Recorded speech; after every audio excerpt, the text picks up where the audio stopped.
സ്കന്ദമഹാപുരാണ കഥാകഥന ഏകാദശയജ്ഞം October 30 മുതൽ November 9 വരെ നടക്കുമെന്ന് ഭാരവാഹികൾ വാർത്താസമ്മേളനത്തിൽ അറിയിച്ചു.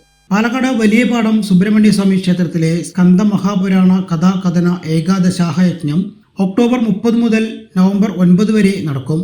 പുരാണങ്ങളിൽ ബൃഹത്തായ സ്കന്ദപുരാണത്തെ അടിസ്ഥാനമാക്കിയുള്ള യജ്ഞം കേരളത്തിലെ ആത്മീയ ചരിത്രത്തിൽ ആദ്യമായാണ് നടക്കുന്നതെന്ന് സെക്രട്ടറി ആർ സുകേഷ് മേനോൻ വാർത്താസമ്മേളനത്തിൽ പറഞ്ഞു. 81,000-ലധികം ശ്ലോകമുള്ള സ്കന്ദപുരാണത്തെ അടിസ്ഥാനമാക്കിയുള്ള യജ്ഞവും വിവരണവും ആദ്യമായാണ് കേരളത്തിൽ നടക്കുന്നത്. സുബ്രഹ്മണ്യസ്വാമിയുടെ ജനനം മുതലുള്ള ജീവിത ചരിത്രം, പുണ്യസ്ഥലനാമങ്ങളുടെ ചരിത്രവും പ്രതിപാദിക്കപ്പെടും. വള്ളി ദേവസേന വിവാഹ ചരിത്രം പറഞ്ഞാണ് യജ്ഞം അവസാനിക്കുക.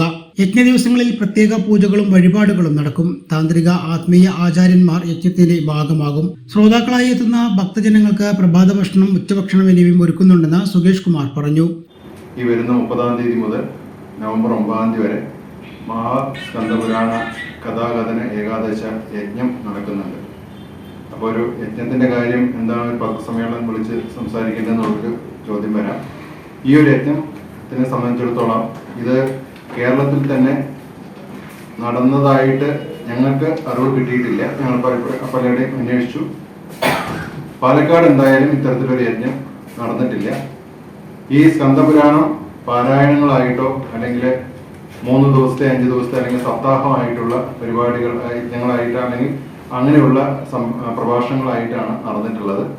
ഇത് 11 ദിവസം നീണ്ടു നിൽക്കുന്ന സമ്പൂർണ്ണ യജ്ഞമായിട്ടാണ് വലിയപാടം സുബ്രഹ്മണ്യസ്വാമി ക്ഷേത്രത്തിൽ നടക്കാൻ പോകുന്നത്. Treasurer P Prakash, M Girish Kumar, T Gopinathan എന്നിവരും വാർത്താസമ്മേളനത്തിൽ പങ്കെടുത്തു.